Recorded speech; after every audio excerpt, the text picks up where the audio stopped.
Hi friends, family kitchen हाउसे सकलके स्वागत जानिए आमी नंदिनी। आज आपनादेर साथे शेयर करब आरेकटी स्टार्टार रेसिपि और सेटी होच्छे प्रन सैटे। खूब सहजेई बाड़ीते एकदम रेस्टुरेंट स्टाइले सैटे बनाते होले आजकेर এই রেসিপিটি কিন্তু শেষ পর্যন্ত অবশ্যই দেখতে হবে। চটজলদি কিভাবে রেসিপিটি তৈরি করে নেওয়া যায় আর সেটি আমি আপনাদের সাথে শেয়ার করব।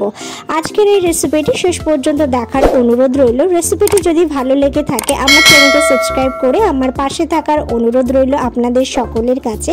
আর পাশে থাকা বেল আইকনটি অনে সেট করে দেবেন যাতে নতুন কোনো রেসিপি আপডেট করলে তার নোটিফিকেশন সবার আগে আপনাদের কাছে পৌঁছে যায়। তাহলে চলুন দেরি না করে ঝটপট শুরু করে দেওয়া যাক আজকের রেসিপি প্রন স্যাটে। আর এই প্রন স্যাটে বানানোর জন্য আমি এখানে একটু বড় সাইজের প্রন নিয়েছি, যেগুলোকে আসলে শ্রিম্প বলা হয়। সেই বড় সাইজের যে চাপড়া চিংড়িগুলো হয় আমি সেই চিংড়িগুলোকে এখানে নিয়েছি। আমি এখানে মোট 24টা চিংড়ি মাছ নিয়েছি। আমি কিন্তু কোনো গ্রাম হিসেবে চিংড়ি মাছটা নিইনি। আমি এখানে 24টা সেম সাইজের একটু বড় সাইজের, দেখুন সাইজগুলো ঠিক এরকম সাইজের 24টা চিংড়ি আমি এখানে নিয়েছি। আর চিংড়ি মাছগুলোকে খোসা ছাড়িয়ে ভালোভাবে ধুয়ে পরিষ্কার করে পিঠের যে শিরাটা থাকে সেটাও কিন্তু বের করে দিয়েছি। এবার এর মধ্যে দিয়ে দিলাম পরিমাণ মতো লবণ, গোলমরিচের গুঁড়ো, সামান্য একটু গরম মশলার গুঁড়ো, দিয়ে দিচ্ছি একটু কাশ্মীরি লাল লঙ্কার গুঁড়ো, দিয়ে দিচ্ছি 2 চামচ মতো কর্নফ্লাওয়ার। আমি এখানে 2 চামচ কর্নফ্লাওয়ার আর 2 চামচ ময়দা ব্যবহার করছি। আপনারা কিন্তু ব্যাটারটা তৈরি করতে যেটুকুনি প্রয়োজন সেই অনুসারেই দেবেন, কারণ ব্যাটারটা অনেক সময় কম বেশি হয়েই যেতে পারে। তো সেক্ষেত্রে ব্যাটারটা ঘন করার জন্য পরিমাণ মতোই কিন্তু কর্নফ্লাওয়ার আর ময়দাটা ব্যবহার করবেন। আমি এর মধ্যে আরও দিয়ে দিলাম 1 চামচ ভিনেগার, 1 চামচ সয়া সস, সামান্য একটু সিজওয়ান সস, 2 চামচ মতো টমেটো কেচাপ, আর দিয়ে দিচ্ছি 1.5 চামচ মতো আদা রসুন বাটা, আর দিয়ে দিচ্ছি একটা ডিম। এই সমস্ত উপকরণ আমি বেশ ভালো করে চিংড়ি মাছের সাথে একসঙ্গে মিশিয়ে নেব। ভালো করে এই সমস্ত উপকরণ দিয়ে চিংড়ি মাছটাকে আমি ম্যারিনেট করে রেখে দেব আধ ঘন্টা মতো। তো তার আগে প্রথমে বেশ ভালো করে সমস্ত উপকরণ ভালোভাবে যাতে মিশে যায় সেইভাবে চিংড়ি মাছগুলোকে এই সমস্ত উপকরণের সাথে ভালো করে মেখে নিতে হবে। তো দেখো বেশ ভালো করে চিংড়ি মাছটাকে মেখে নেওয়া হয়ে গেছে সমস্ত উপকরণের সাথে। যদি ব্যাটারটা একটু ঘন করতে চান তো সেক্ষেত্রে এখানে আর একটু ময়দা আর কর্নফ্লাওয়ার যোগ করতে পারেন। আমি এখানে আর কিছুই ব্যবহার করব না। আমি এই কোটিংটাকে একটু পাতলাই রাখছি, তো সেই কারণে আমি 2 চামচ ময়দা আর 2 চামচ কর্নফ্লাওয়ার ব্যবহার করেছি। এবার আমি আধ ঘন্টা মতো ঢাকা দিয়ে রেস্টে রেখে দেব। যতক্ষণ চিংড়ি মাছ রেস্টে রাখছি ততক্ষণ আমি এখানে দেখুন স্যাটে স্টিক নিয়েছি আর স্টিকগুলোকে আমি জলে ভিজিয়ে রেখেছি। আমি এখানে 6টা স্টিক নিয়েছি আর প্রত্যেকটা স্টিকে আমি 4টে করে চিংড়ি মাছ ঢোকাবো। তো সেই হিসেবেই আমি এখানে 24টা চিংড়ি ব্যবহার করেছি। তো যতক্ষণ ওটা ম্যারিনেট করা থাকবে এটাও কিন্তু জলেই আমি চুবিয়ে রেখে দেবো। এটা আপনার যে কোনো মুদিখানার দোকানেই কিন্তু পেয়ে যাবেন। এবার আমি একটা সস তৈরি করে নেব। তার জন্য এখানে আমি নিয়ে নিচ্ছি একটা বাটিতে 1 চামচ ভিনেগার, 1 চামচ সয়া সস, নিয়ে নিচ্ছি সামান্য একটু সিজওয়ান সস,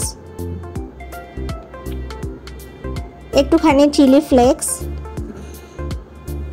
চিনি দিয়ে দিচ্ছি এখানে আমি 1.5 চামচ মতো, দিয়ে দিচ্ছি কাশ্মীরি লাল লঙ্কার গুঁড়ো 1.5 চামচ, দিয়ে দিচ্ছি বেশ কিছু পরিমাণে টমেটো কেচাপ,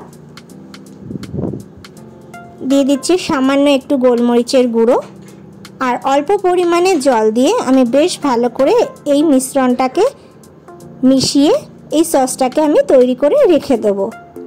এটা আমি পরে ব্যবহার করব, তাই প্রথমেই আমি সসটাকে এইভাবে একসঙ্গে মিশিয়ে নিলাম। আর ঝালটা আপনার যে যেরকম খেতে পছন্দ করেন সেই অনুসারেই চিলি ফ্লেক্সটা আর গোলমরিচের গুঁড়োটা ব্যবহার করবেন। এটাকে সাইড করে রেখে দেব। এবার আরেকটা বাটিতে আমি নিয়ে নিলাম 1.5 চামচ মতো কর্নফ্লাওয়ার, এর মধ্যে অল্প পরিমাণে জল দিয়ে এটাকেও আমি বেশ ভালো করে গুলে লিকুইড করে এটাকেও আমি সাইড করে রেখে দেব।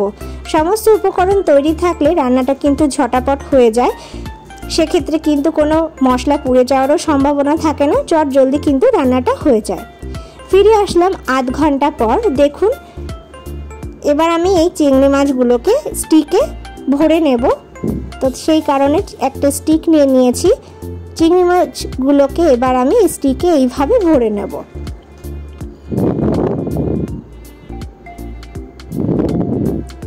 একটা স্টিক আমি দেখিয়ে দিচ্ছি, বাকি স্টিকগুলো কিন্তু আমি ঠিক একইভাবে চিংড়ি মাছগুলোকে এপাশ ওপাশ করে ভরে নেব।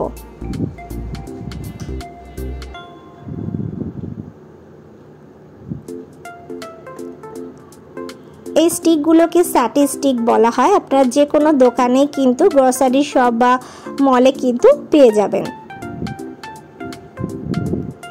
তো আমি এক একটা স্টিকে 4টে করে চিংড়ি মাছ দিয়ে দিচ্ছি। যেহেতু চিংড়ি মাছগুলো আমি এখানে একটু বড় সাইজেরই ব্যবহার করেছি, যদি ছোট সাইজের চিংড়ি মাছ নেন সেক্ষেত্রে আপনারা স্টিকে যতগুলো চিংড়ি মাছ ধরবে সেই অনুসারেই স্টিকের মধ্যে চিংড়ি মাছটা গেঁথে নেবেন। একটা তৈরি করা নিয়েছি এবং বাকিগুলো ঠিক একই পদ্ধতিতে তৈরি করে নিয়েছি। এবার প্যানের মধ্যে আমি দিয়ে দিচ্ছি সাদা তেল। পরিমাণ মতো সাদা তেল আমি প্যানের মধ্যে দিয়ে দিচ্ছি। সাদা তেল দিয়েই আমি এই প্রনগুলোকে ভেজে নেব। তেলটা বেশ ভালোভাবে গরম হয়ে গেলে একটা প্রনের স্টিক এইভাবে দিয়ে দিলাম।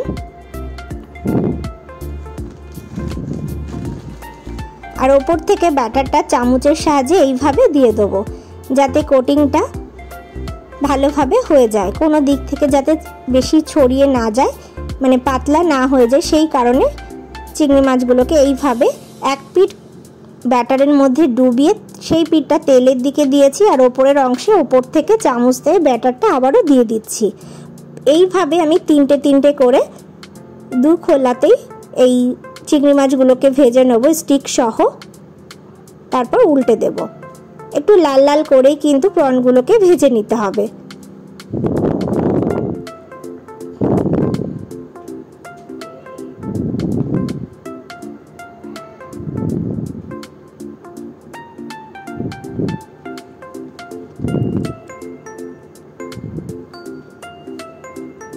এক পিঠ ভাজা হয়ে গেছে, ওই পিঠটাও ঠিক এরকম লাল লাল হওয়া পর্যন্ত অপেক্ষা করব। তারপর আবার একটু উল্টে দেব। উল্টে পাল্টে লাল লাল করেই আমি এই প্রনগুলোকে ভেজে নেব। তো দেখো ওই পিঠটাও ভাজা হয়ে গেছে।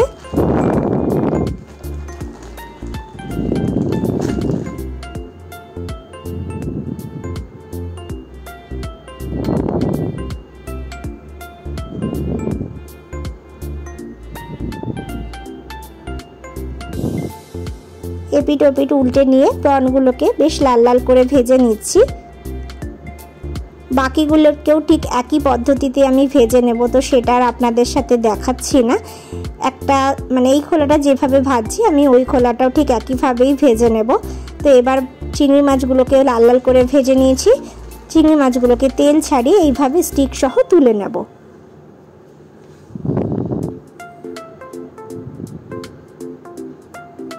তো দেখো সব কটা স্টিক প্রন সহ আমার ভেজে নেওয়া হয়ে গেছে।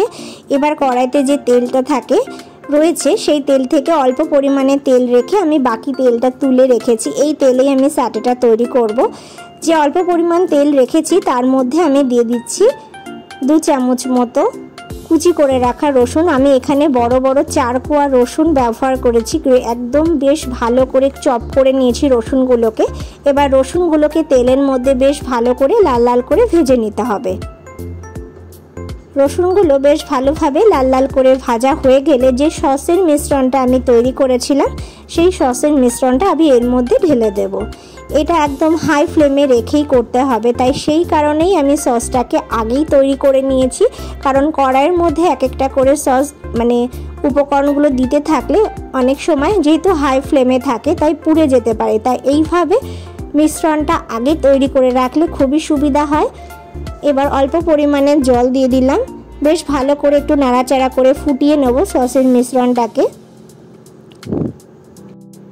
ভালো করে মিশিয়ে নিচ্ছি। অল্প পরিমাণে একটু লবণ দিয়ে দিচ্ছি।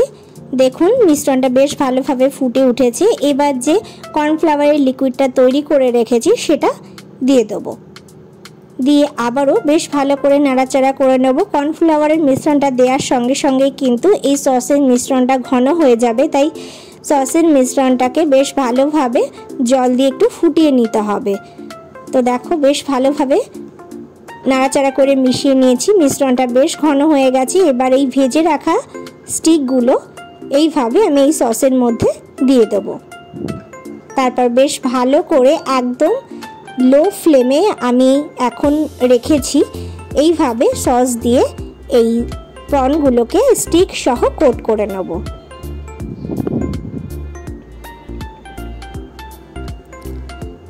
প্রন স্যাটে কিন্তু খেতে ভীষণই ভালো লাগে।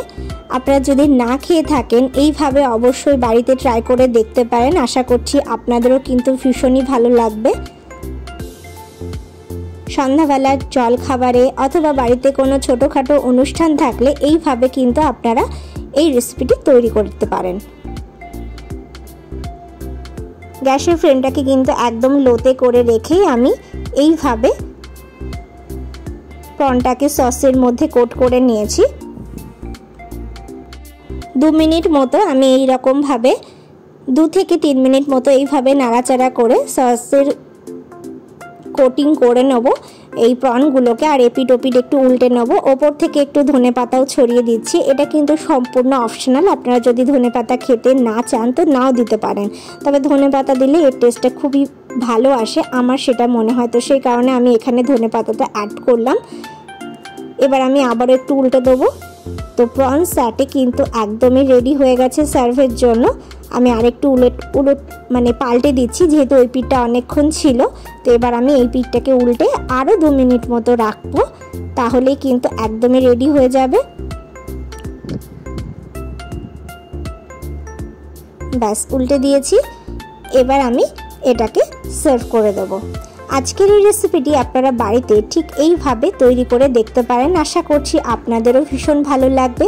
রেসিপিটি বাড়িতে ট্রাই করে আমাকে কমেন্ট করে জানাতে ভুলবেন না যে আজকের রেসিপিটি আপনাদের কেমন লাগলো। রেসিপিটি যদি ভালো লেগে থাকে অবশ্যই লাইক করবেন, শেয়ার করবেন। সকলে ভালো থাকুন, সুস্থ থাকুন, এই কামনা নিয়ে এখানেই শেষ করছি। আবারও ফিরে আসবো নতুন কোনো রেসিপির ভিডিও নিয়ে। ভিডিওটি শেষ পর্যন্ত দেখার জন্য অসংখ্য ধন্যবাদ।